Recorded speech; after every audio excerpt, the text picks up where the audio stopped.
Alright, in this video I'm going to introduce you to polynomials. I'm going to talk about what are their pieces, terms and coefficients specifically.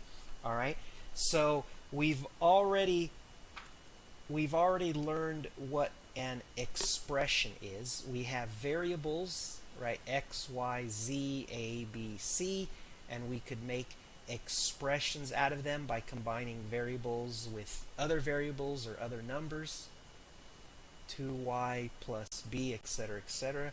Now, we could make all kinds of expressions. All right, we could divide by variables.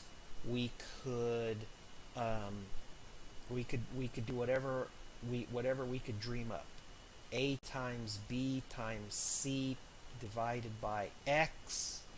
All right. Now,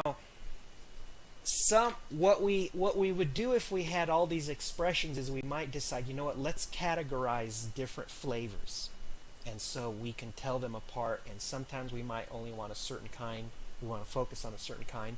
And so what they did was people defined a certain type of expression called a polynomial. That's what we're going to talk about now. Polynomials. These are expressions with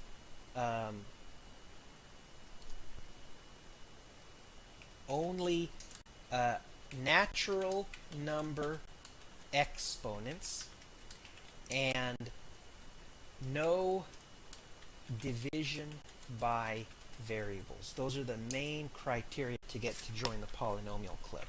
So the best thing is probably to give you several examples so that you can see what I'm talking about. So, all right, so x squared plus 4. Okay, that's an expression. The exponent is a 2, which is a natural number, and I'm not dividing by variables. So that one, check. That's a polynomial. All right. What about 1/2 y times h? Okay, so how about h cubed? So once again, we have natural number exponents. We do have division. We're dividing by 2. However, we're dividing by a number, not a variable. All right, so that one gets to count. All right. What about something like a plus b in parentheses times c plus d? All right. So that also, again, no exponents to worry about, no division to worry about. So that one counts. That gets to join the club. And now let's do a couple that don't get to join the club. Okay. So what about x divided by y? All right. That one you're dividing by an exponent. That's not going to work. Okay. What about somebody did, let's say, k to the minus 2? Okay. Minus 2 is not a natural number. You can't do negative numbers. All right. Or even worse, heaven forbid, somebody could do h to the 1/4, a fractional exponent. Okay. So that one's not going to count either. Okay. So you see the difference? All right. Now let me talk about some terms that let me give you some names of some pieces of polynomials. So if I have, let's put a couple of polynomials on the screen.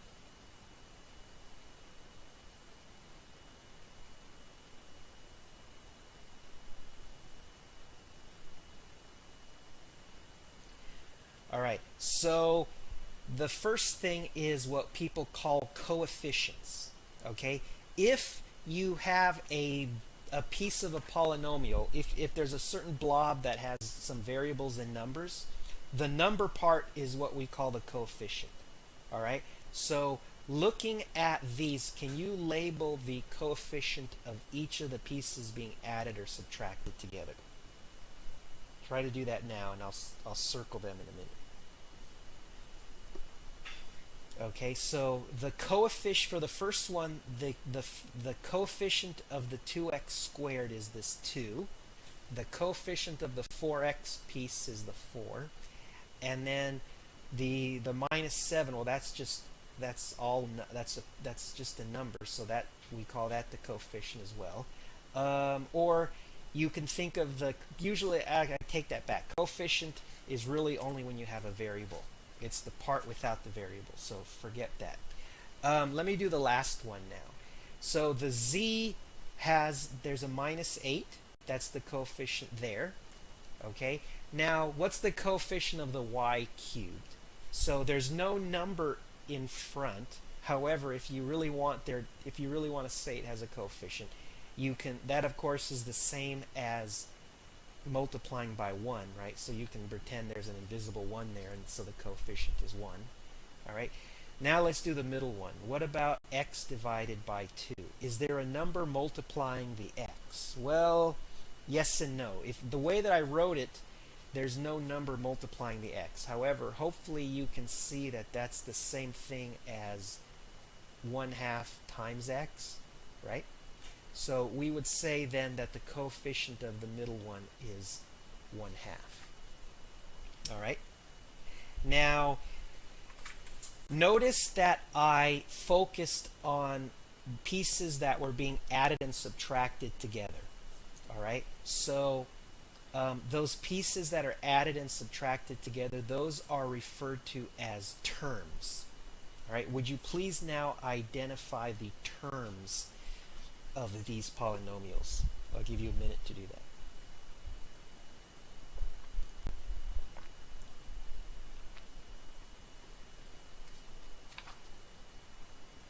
All right, so the terms are the blobs added or subtracted together. So this blob, and this blob are added and subtracted together. Now, for the minus 7, you can say that the 7 is subtracted from the 4x, so that the term is a 7. Actually, the way I've written it, I would actually correction. I would say that the term is 7. All right. However, you could rewrite this as the following. You could say it's plus a negative 7, right? That's equivalent. Subtracting 7 and adding a negative 7 is the same. Okay, if you wrote it that way, then you would say that the term is not 7 anymore, but now it's this minus 7. Okay? All right. Now for the middle one, you're not adding and subtracting anything, so we would say that we only have a single term. All right. For the last one, we've got two things. We have a difference, so we have two terms, the y cubed and the 8z. All right.